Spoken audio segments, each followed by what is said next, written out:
Most businesses talk about systems, strategy, and growth, but very few are built on a simple truth. People come first.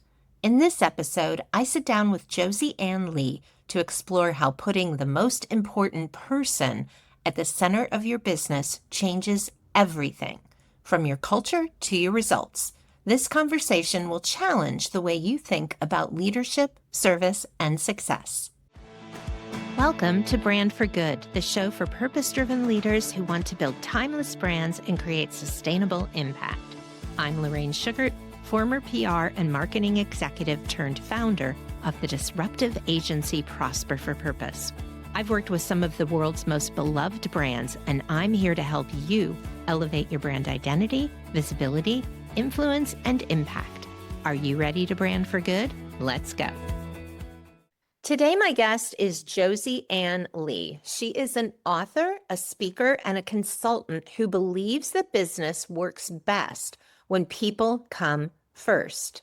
She has her MIP principle, which is the most important person. And through that, she helps leaders build cultures that honor the individual, unlock potential, and create results that are both successful and sustainable.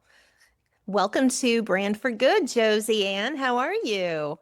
Good, Lorraine. Thanks for having me. My pleasure. So I'm really excited about your book. You and I met on LinkedIn, and I still have not quite finished it, but I was so captivated with the very first couple of chapters. Can you tell us a little bit about the superpower of service and really your thoughts behind the book that inspired it? Yes, it is a joy to be able to talk about this book. Thank you. It was inspired through a lifetime of events, I think is the easiest way to say it. I'm 51 and I had the privilege to have a life that has taught me so many lessons and given me the opportunity to lead and learn and grow alongside of people. And so this book is a representation of that. I was born and raised in a country store in Metamora, Michigan. I love that. Yeah, I always tell people my crib was on the other side of the counter. My parents bought the store and it was on the same acre as the house that I was raised in. So it really was a unique environment to grow up in. And it kind of shaped who I was from a young age. Just the power of community and people getting to know you. I always say it was about the person, not the transaction. My parents got to know about the people on the other side of the counter. And so that was always with me. I saw it differently as I got older. I attended University of Michigan, and then I graduated and moved to Chicago to study improv. Gosh, that's so great. It was fun. It was good. It was 20s, right? It's the perfect time to move to Chicago when you're Oh young. my gosh, I so didn't have a good. job. I was just like, I'm going to learn improv. So I took classes at Second City. I ended up taking some sitcom writing and some stand-up classes too. But I was really just immersing myself into the world of comedy to kind Right. of learn the science behind it, which I love. It's a beautiful science to learn. And I had a good job. I was working in IT and I was just kind of living my best life. And then my father passed away suddenly in November of 2004. Oh And my so gosh. I moved home just that day. I left my condo with Wow. twice in Chicago to pack and move.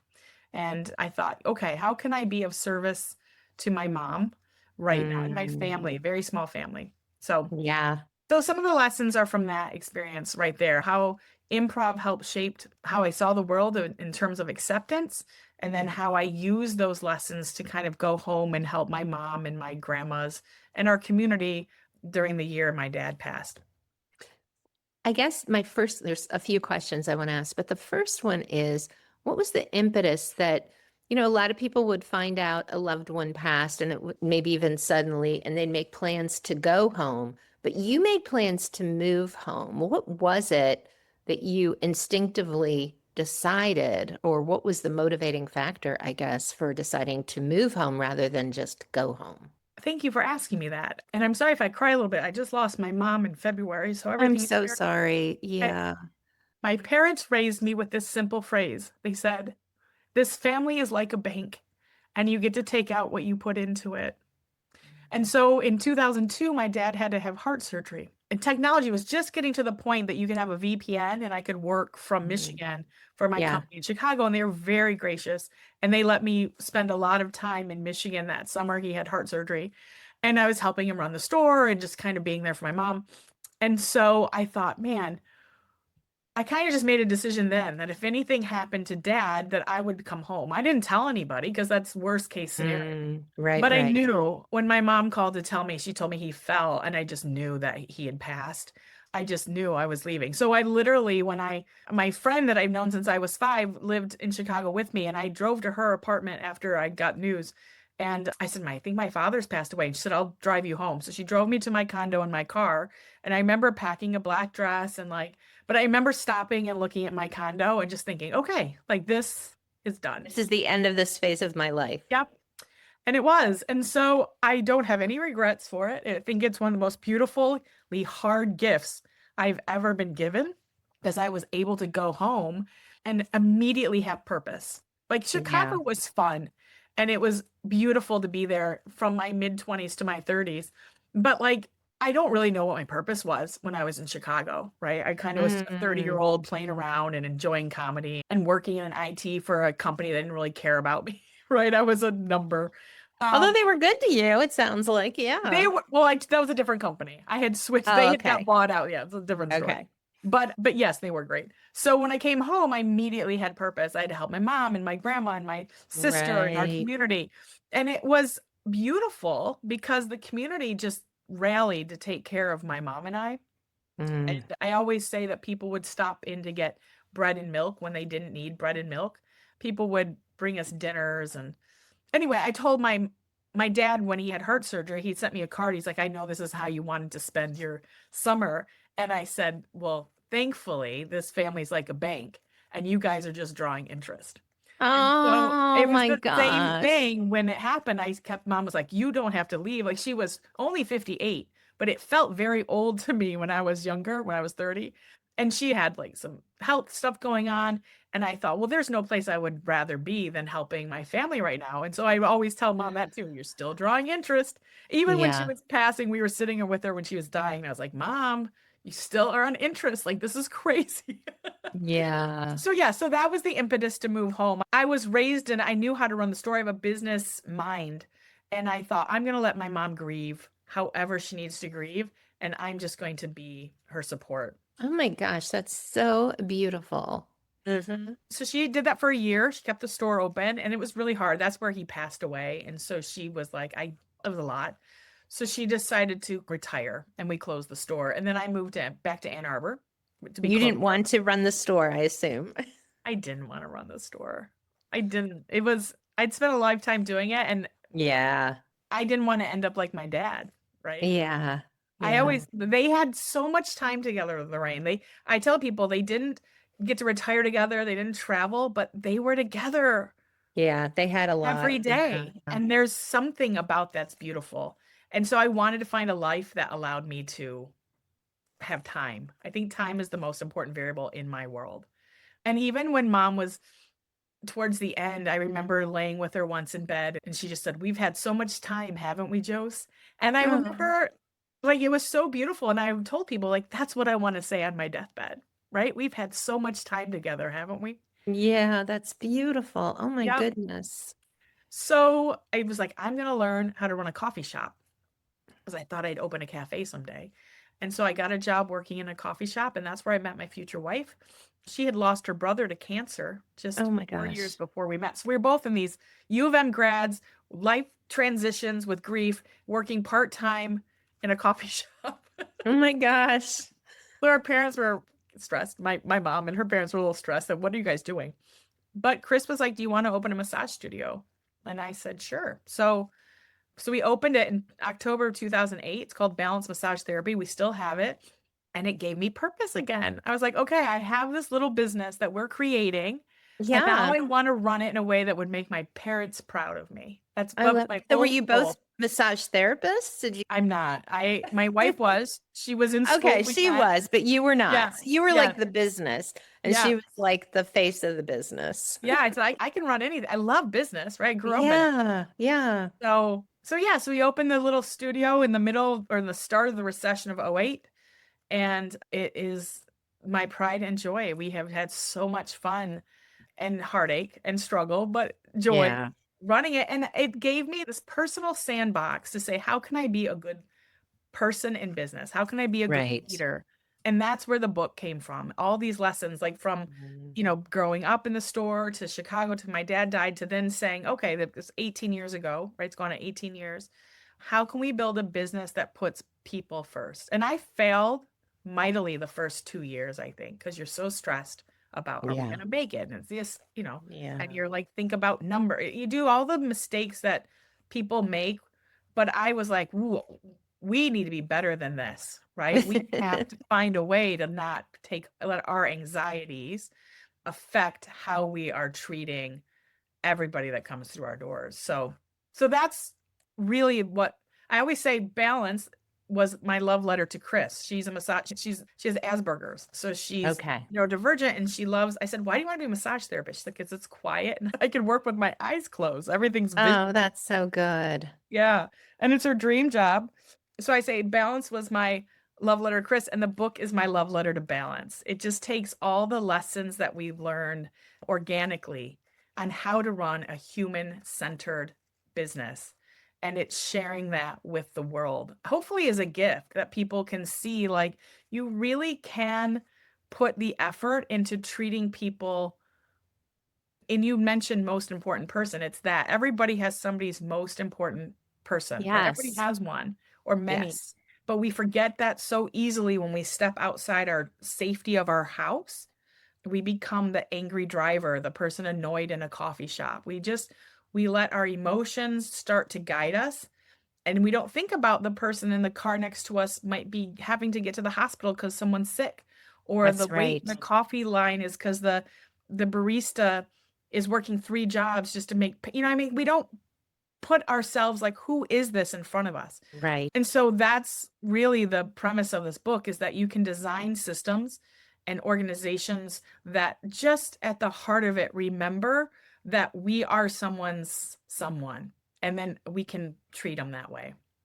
That's really good. I want to hear about what you've done in kind of like in conjunction, the steps with the book, because you're now working in organizational development, correct? Hmm. And so, how did you start building that business and getting clients? And what does your work look like? Kind of take us through that.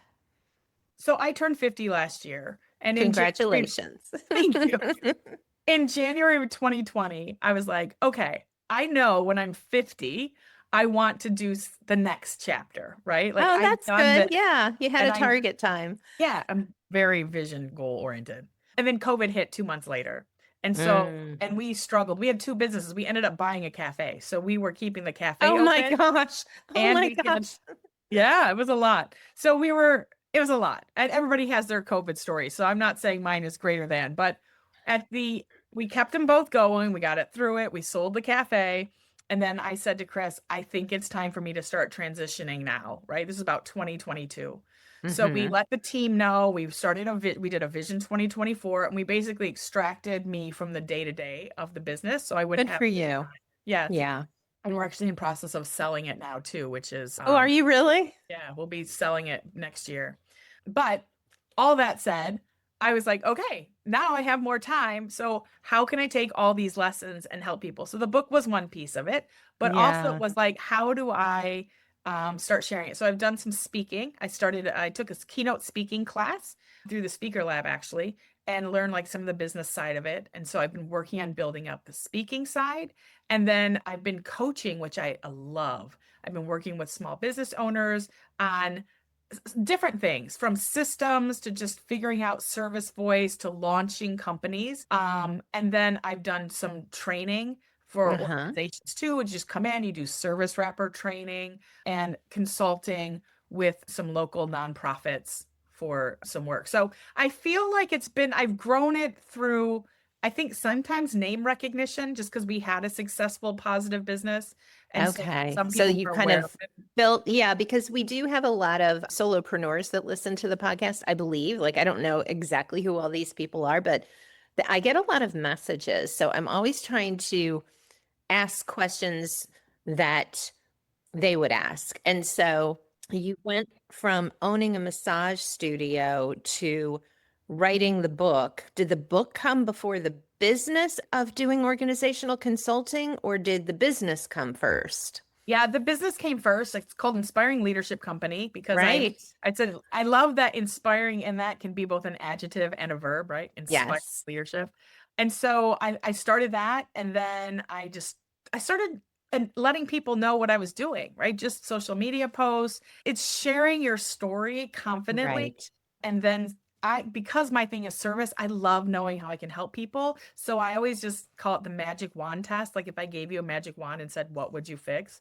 What would you fix? Like, what would you make better? Right. And then am I able to help with that? Is that something in my That's wheelhouse? really great. Good. This is a great, kind of inspirational conversation for people listening that, you went from being known for one thing, but you didn't just go to it blind. And that's another important thing I want to put out there. A lot of times people think, well, this is my passion. I'll just open a business doing this. You have to have the skills before you sell yourself to someone else using the skills. Right. And so for you, you took what you learned as a business owner and, from all the different angles and offered it to other people as a service. Like you can benefit from my experience. Yes. And I think a lot of times business owners or leaders, they get wrapped up. I heard somebody say yesterday, they become a victim of their own success and they're not able to focus on the things that might help them build that solid foundation. So Yeah. my things are service and systems. And I always say good service allows you to create great systems because you're Yeah. building them in a way that makes sense. So a lot of the work I do organizational development is just going in and doing a business strategy review. Where are you? Mhm. Where do you want to go? And then looking for the gaps. Is this a Right. communication system gap? Is this a prospect? And whatever the gaps are, and then starting to say, how can we put those in place? But yes, definitely you have to have the knowledge of what you're trying to help. What problem are you trying to solve? And then how am Right. I helping you solve Right. that problem? And have you solved that problem for yourself and for others as well? Right. Because we Yeah. hear about all the time, someone that is solving problems or working with people and they're working on things that they haven't done for themselves yet or they haven't done for others. And of course, you have to get that first client, but over time, you want to build that authority and that credibility by being able to take your kind of process for things, right? Your magic wand process and be able to turn it into something that's repeatable and reliable. And I think that's really important as well. I think because I know it's only audio, but I'm smiling so big because I think what separates people who do organizational development systems is that Hmm. we build that in from day one. And we're often Yeah, going out to help people who haven't, oh, I didn't think about that, right? So for me, right. I understand that the health of a business is finance, but Hmm. finance is a piece of it that you get to because of what you have built. Everything I do, I create into a repeatable system. And I have like my system framework that I talk to people about needs to be needed, defined, documented, has to be Yeah. implemented. And then when you're using it, it's a system. If not, it's an idea. And a Ah, lot of people so get good. stuck in Yes. ideas, right? But Right. it's a repeatable process, which is the service side. Hmm. Like think of your computer, right? This I always Hmm. explain to people. When your computer is running well, you do not think of it. But when it's slow or the memory or you're lagging behind, there's this anxiety because something's not going on in the background process of your computer that normally is working. A And hundred so, percent. and Hmm. we don't know how to fix that, right? We're not computer people, but Right. business people, the same thing. When something's lagging or doesn't feel right, it's generally just a system that's not operating in their background correctly. And so it's just kind of digging in to see where's the gap and then where's the fix. But yeah, systems people are probably going to always be able to build their business a little bit quicker because we're building it the way we want people to talk to us about. No, that makes so much sense. So what big things are you working on right now? You've been doing speaking. What kind of speaking engagements are you engaging with? I just recently spoke in Grand Rapids for the Michigan Society of Government Meeting Planners, which Wow, I really enjoyed. that's I great. I have spoken to some meeting planner events actually, which is nice because you're Mhm. getting your name out in front of other people. And then I've spoken to the church, did an Episcopal church training. I have a board right now that's asking me to come in and do some leadership training and speaking. And then my consulting work is working with a nonprofit in Ann Arbor to Mm-hmm. they recently lost a leader. And so I'm helping kind of do operations for them while they're getting Right. everything. But it's the same thing. It's going in, looking at gaps, just kind of making sure that they're healthy, that's so they can absorb that loss of leadership. Yeah, that's Yeah. wonderful. So when you speak, are you basically speaking about your book, like lessons from your book? Yeah, I mean, my signature keynote is the Superpower service, which is based Okay, on the great. book. Yeah. And it talks about acceptance, gratitude, clarity, and confidence, which is really what the Mhm. service wrapper is. They're four tangible tools. So that's, speaking is kind of the inspiration piece. And then Right. training allows you to get in and just kind of do the work with people. And then coaching is how do you maintain it? So that's really what I'm trying to build is inspiring people through speaking opportunities, but then Right. connecting with the people inside of those opportunities that maybe want, whether it's C-suite or middle management or their team or whomever, training. And then where are we coaching on the back end that's going to help root it? Um, Yeah, that's really smart. That's a great process that other people could definitely learn from. It's really good. So, are you working with people outside your geographic area? If someone's listening and thinks that they could benefit from your help, do you work virtually with clients? Absolutely. My entire being loves to help people learn the power of service in everything they do. And I think that translates internationally, it translates across states. It is not political. It's just something Right. that it's reminding people that when you see people differently, you're going to do different work. You're going to design differently. Your energy is going to be different.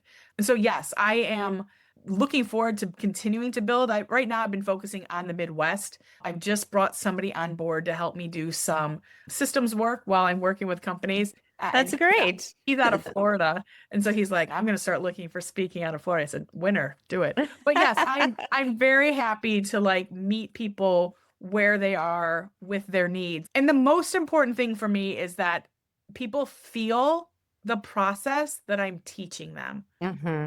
I'm working on redoing my website and I was having a discovery call with them and I said, everybody talks about a landing page, but I want mine to feel like a door, right? Like it's an invitation in and that you feel the gratitude and sincerity of what I'm talking about. And then Hmm. you can decide if you want to connect to continue the conversation. That's But so funny because that's how I describe a website. So I always tell people that your home page is your front door.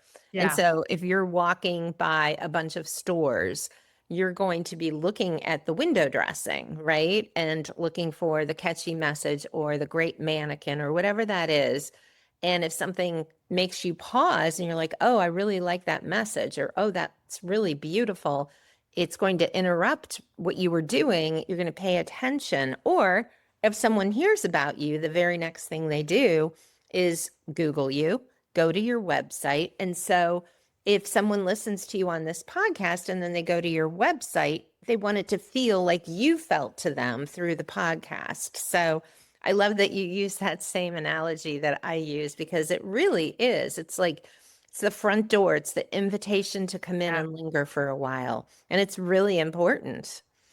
So if they go to it right now, it's still an invitation, but it will be better. It will be a better Yes, invitation. it'll be a better invitation. Yeah. Well, and that's the thing, look at how much you have grown and evolved even in the last 6 years from what you were doing back in 2020. And I always say this to people as well, like, just like you are never completed as a person, your company, your brand, it's never completed either. If things don't grow as you grow, you start to feel like you're wearing old shoes that, are tugging and uncomfortable.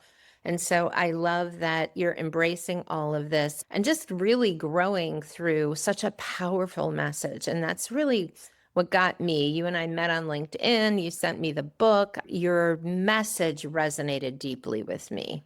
Well, thank you. And that's what matters to me. I was talking to somebody the other day and I said, I'm not motivated by money. I'm not motivated by ego. I just want to get the message out there because I think when it finds the people it's supposed to find, it's going to help shift or shape or inspire. And that is the most important thing to me. It's kind of like giving the lessons of my parents to other people too, right? Like it's Right. all foundational for me. And then the lessons of my business. So I appreciate you saying that. It warms my heart more than you'll know. Well, you are most welcome. I want to ask you one more thing, and that is tell us about the transformation that you've helped people achieve. The transformation. It's harder in large groups to see it all the time. I'm not a fan of hope in business because you're waiting. You have to have someone else do the work. And so Mm. that's where I feel like keynotes and training sometimes, like for my personal thing, I'm like, are people, did it work? But that's why I love coaching. And so I have coaching clients that you can see. And my favorite one right now, she wanted to launch a business. And when we first met last year, it was just the anxiety of the idea, right? And Mm. we've been meeting like every other week and I am so proud of her voice shift. And I think that's the transformation. Uh, When I sit down and I say, what are we working on today? There is clarity and confidence. And then we are able to get to that next thing to get her to the next level. And yeah. I have watched her launch it and get business and remain in the mindset that she has to do the foundational work, right, while she's growing her business. And that's always the challenge to get people to do the systems now and Right. think your future self. But I think the coaching for me personally is where I get to experience the most change because it's constant and I can help guide it. When I'm working with groups, I think the joy and the inspiration is in those moments where we're doing the activities and they're sharing because there's a lot of opportunity for people to either talk about a most important person or role play something at work that they're just working their voice with. And that's where I think the beauty of it is when you're just working with someone and they say something differently and then they can feel the energies different, Yes. received differently. You can see it in people's eyes and they're like, oh. And Yeah, they light up. They yeah. realize that something's happened. I love that so much. I love that. So, what platform are you the most active on? Is it LinkedIn? Yes. So I've been a little offline since my mother passed and I'm Of picking it course. back up. Yeah. But yes, LinkedIn is a great place to find me. I'm going to be working on a YouTube channel, shorts, just some Yeah. tips and information sharing. So I should be launching that in the next couple of months. But currently, LinkedIn is probably the best place to catch me. Okay. And tell us about your website where people can find you. I'll put all this in the show notes as well, but where else can people find you if they're like, I want to connect with you right away? My website is my name. It's josieannlee.com. That is the Great. best way to connect me, or josie@josieannlee.com is my email. I'm always open for discussions. Even if people just have questions, it is never a hard sell. It's just, where are you and how can I help you? Wonderful. That's a great as any note to end on. How can I help you? Being of service. Josie Ann Lee, thank you so much for being on brand for good today. I so enjoyed our conversation and I look forward to following you as you branch out and bring others into the spirit of service and what it can make possible. Thank you. My pleasure. Thank you so much for tuning in to the Brand for Good show. If you like what you heard, please hit the subscribe button so you never miss an episode and leave a review so other purpose-driven leaders can find this valuable content. To learn more about building a brand for good, please visit prosperforpurpose.com for more resources and information on all the ways you can work with us.